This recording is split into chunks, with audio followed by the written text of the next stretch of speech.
Netflix is addictive for one simple reason. It knows you. It knows what you love, it knows what you binge, it knows what you skip, it knows what you want to watch next. The moment your emails know your subscribers that well, they'll become just as hard to ignore and just as addictive, because relevance is what keeps people coming back. When people feel seen and understood, they'll stick around to find out what you have to say and what you have to sell. I've written thousands of emails and worked on hundreds of email strategies for my agency's 6- and 7-figure clients. And almost every time, it's not the smartest sounding emails that convert the best. It's the ones that actually know their audience. In this video, I'm sharing real examples of how to create a more customized, personalized, and targeted experience for your subscribers, and why that matters more than ever if you want to create emails that people actually read and buy from. But first, let's talk about what you're doing right now and why that's not going to work anymore. You're doing the spray and pray approach. That means whenever you send an email, every single subscriber on your email list gets the same email. And that's okay when you're first starting out with email marketing, when you're a beginner. But when you're ready to actually get conversions, when you're really ready for people to start buying, this spray and pray approach is not gonna work. We now live in a hyper-personalized world. We are so used to everything taking into consideration our interests and our desires. Think about your experience on Netflix or any of the streaming platforms. When you log in, the first thing you see is an algorithm that has been created for you. That's what we're used to now. We're not used to having to sift through things that are completely irrelevant. And that's why relevancy has become more of an expectation for us. I, for one, am very particular about my Netflix profile. None of my kids are allowed to touch my Netflix because I don't want them messing up my recommendations. I worked very hard to get it perfect. They've got their own profiles for their own recommendations. But it's not just Netflix. Think about Spotify. You got recommended podcasts, recommended playlists. You can go on Spotify and hear your favorite song that you've not heard in 20 years, but somehow Spotify knew it was your favorite 20 years ago. Think about when you go shopping on Amazon, or when you're on Audible, or even just when you're buying your local groceries online. Everything is now hyper-personalized. We're seeing recommendations for what we bought in the past, what we might want to buy in the future, things that might interest us because of our browsing or purchase history. All of these create a custom and personalized experience that makes us keep wanting to go back, that makes us keep wanting to spend money with these platforms and websites. Now, your emails are not any different. If you send emails that your subscribers find irrelevant, that don't interest them, that have nothing to do with what they've done in the past or might do in the future, that they have shown interest in or might be interested in the future, they're just gonna disengage. If you're lucky, they'll unsubscribe and that's all they'll do. If they find your emails irrelevant, they might even mark you as spam, which we hate and we don't want, but it might happen if you keep sending them emails they want nothing to do with. And I feel like even worse than actively disengaging and unsubscribing is passively disengaging. Subscribers will just stay on your list forever, unopening your emails, being completely disinterested in your business, in you and what you have to offer, and they'll just sit there like a ghost on your list while you keep paying for them to be there and do nothing. So you see, targeted email marketing isn't just a nice to have anymore. Your subscribers expect it, and it's not best practice anymore. It's essential if you want to stay in the game. As email marketer Kath Pay says, targeted email marketing is about creating an enhanced subscriber experience. It's about increasing your engagement rates. It's about increasing your conversion rates. It's about increasing your retention rates and keeping people on your list for as long as possible. It's time to stop treating your subscribers like a big faceless crowd and start treating them like individuals. Your goal this year should be creating emails that are more targeted. And here are 2 ways you can do that. The first one, segmentation. Now, before I even tell you anything about segmentation, I need you to understand the impact of segmentation. Research shows that marketers who used segmented campaigns saw a 760% increase in comparison to their non-segmented campaigns. So this is real money that we're talking about. This is a real money because segmentation will create more sales when you do it right. So what is segmentation? Segmentation is when you divide your subscribers into groups based on certain characteristics or traits. You can decide what those traits are because, of course, depending on your business, depending on your products, depending on what your goals are, you'll need to know different things about your subscribers. There is no standard list of things you should be segmenting for. It really does depend on your own goals. But here are some ideas. Using tags, you might put your subscribers into groups based on their location, based on demographics like age or gender, based on maybe their pain points, based on their industry or their interests. It really can be anything. Let me give you an example. You might be a company that does local workshops, so you might want to group all your subscribers who are from the UK into one segment so that you can regularly send them updates about your workshops. Does everyone in the world need to know about your workshops? Maybe not. Do you want to keep sending emails about your workshops that are happening in London to people in America somewhere? Possibly not. So instead of sending an email that's irrelevant to people all over the globe, you might just decide to target those people in the UK. Now, in my business, I segment by loads of different things, but one of the most important segments I have is by industry or role. And that's because I know that my audience is generally split into two. We have the copywriters who tend to follow me because they want to follow my career, they want to follow my business, they want to see how I'm growing my business, they potentially want to join my business course.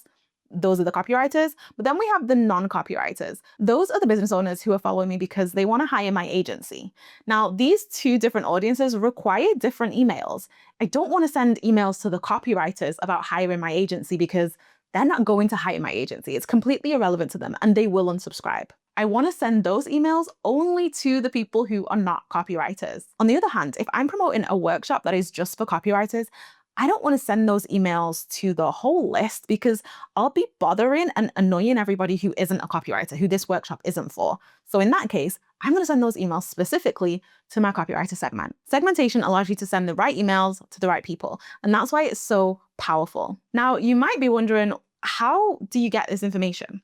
There are loads of different segmentation strategies. So there are loads of ways you can do this, but here's how I do it. And I really love how I do it because it's super simple. I know that having this one piece of information is really important for my email strategy. I know that it can be the difference between making sales and not making sales. So I'm prioritizing this segment. I'm asking subscribers what they do or who they are at the opt-in stage, because this is the best way for me to make sure that every single subscriber that joins my email list is being segmented. From the very moment a subscriber enters my list, I know exactly what they do, who they are, what emails are going to be relevant to them, and what emails are going to be irrelevant to them. I do that really simply by adding a custom field to my opt-in form. So when they're signing up, I ask them for their first name, their email address, and then I ask them what they do or how they identify in terms of their work. Now, you've got to be careful with this because you don't want to be asking so many questions at the opt-in stage that they can't be bothered to fill in the form. I've done strategy consults with some companies where they have 10, 15 questions that they're asking people to fill in. Even 3 is cutting it fine.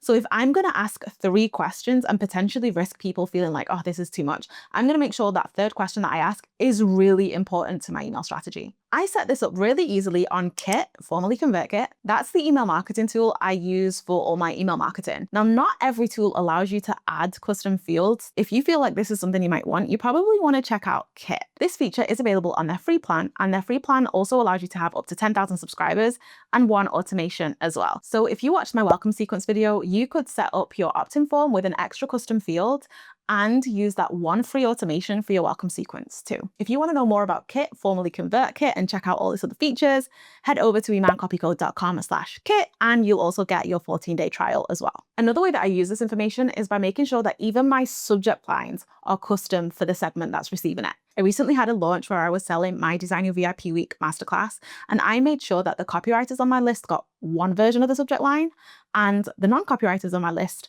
got a second version, a different version of the subject line. And that just made sure that the copywriters really felt spoken to, that they really felt seen. And that was one of the best launches that I had for that product. And I think the segmentation had a really big part to play in that. The second way to create targeted emails is to use personalization.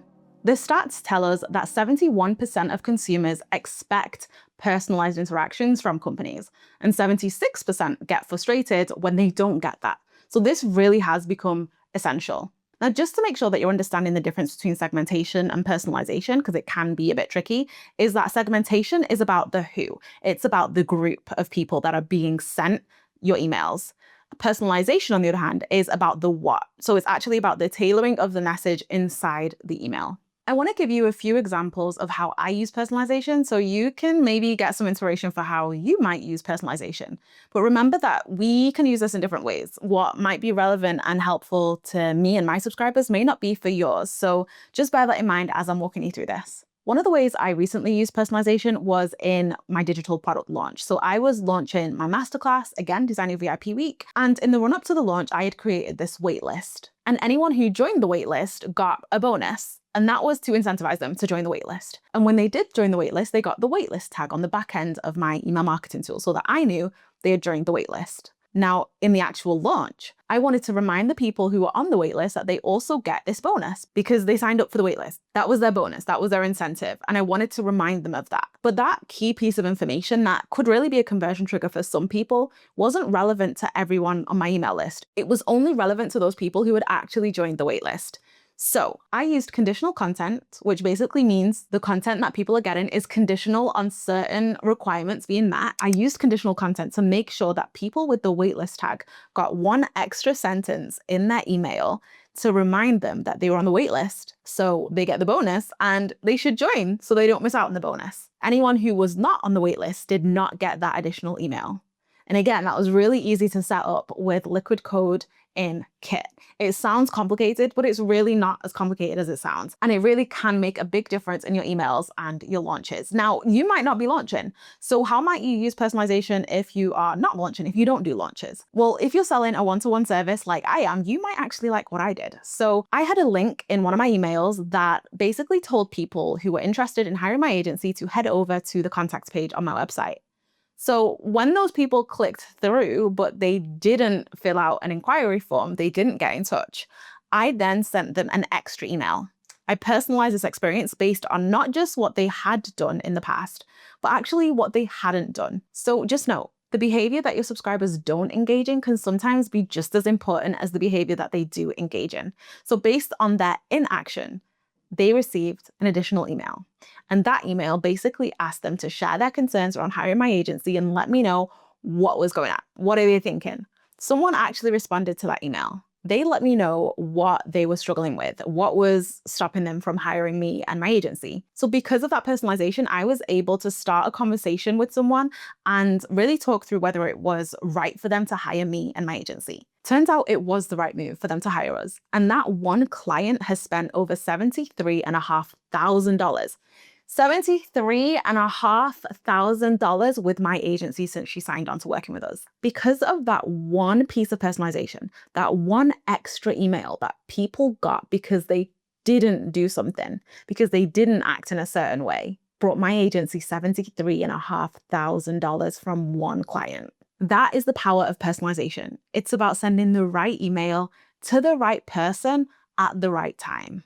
I want to give you one more quick example. Whether you are launching, whether you are selling one-to-one services, or you're promoting your podcast or your book or whatever it is, I love to use personalized testimonials. So I make sure that when my subscribers read a testimonial from someone, that it's usually going to be from someone that they can relate to. So going back to my segmentation between copywriters and non-copywriters, if you are a copywriter, you're going to see testimonials about the thing that you're interested in buying from other copywriters who have bought that thing that you're interested in buying, because it's going to be so much more powerful for you to hear another copywriter say the same thing, someone who's in your position, who knows what you want, who knows what you need.